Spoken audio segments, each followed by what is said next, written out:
He asked the man, will thou be made whole? Are you ready to come up out of this? Y'all, because the truth of the matter is when you dealt with something for so long, it's easier to live in the mess than to try to get rid of it. It's easier to just handle the situation than to try to let go of it. What would you do if God would come and to deal with your situation right now? You've had a mentality of being broke all your life. So what if God gave you the lottery or gave you this lump sum of money? What would you do with it? Most of us be broke the next week. Jesus said, will thou be made whole? The impotent man answered him, said, sir, I have no man when the water is troubled to put me in the pool, but while I am coming, another stepping down before me. Jesus says, look, will you be made whole? Will you come up? Will you be delivered? Will you find wholeness? And what does the man do? Find an excuse to why he's still the way he is. How many times have God came to you ready to deal with your situation, but your mind was so stuck on where you've been that all your first reaction is to go back and start excusing why you couldn't be like that?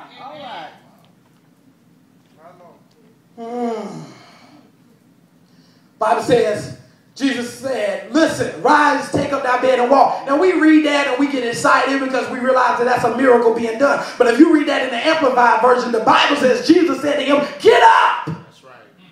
Pick up your bed and walk. That wasn't no nice little statement. Jesus got an attitude because listen, I am your help. I am here for you, but you're too busy worrying about where you've been.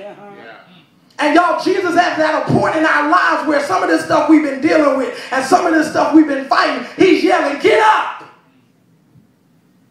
You've dealt with it so long, you've dealt with it so many times that you are comfortable in where you are. And Jesus said, all you got to do is get up.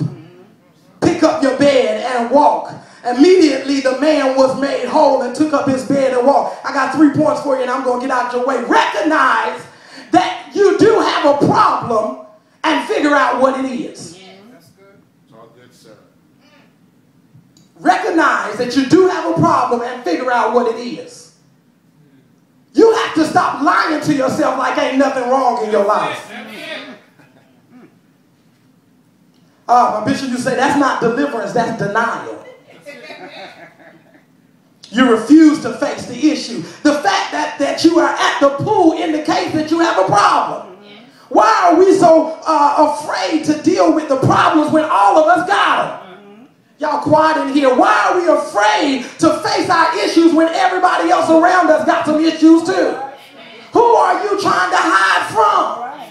We are all at the pool of Bethesda. We are all here in church because we need something from the Lord. Bible says, point 2, stop blaming everyone else for your problem or looking to everyone else to deal with your problem. For whatever reason, you ended up where you are. And it's time for you to get up and get out of it. I knew it was going to be quiet because I'm dealing with a generation where everybody looking for everybody to free them. Everybody waiting for everybody else to help them. What happened to the day when you got tired of waiting on people and you just did it for yourself? What happened to the day when you realized that if ain't help gonna come, I'm not gonna die here. I may die somewhere, but I'm not gonna die here. Will thou be made whole? He was asking the man, will you be made whole? And I'm asking you today, is this the day that you're gonna come up and out of your stuff? Is this the day that you make up in your mind, I might not know where I'm going, but I can't go back to where I've been? You have to make a conscious decision, not emotional, not spiritual, not supernatural, not superstitious. You have to make a conscious decision today to do something about your situation.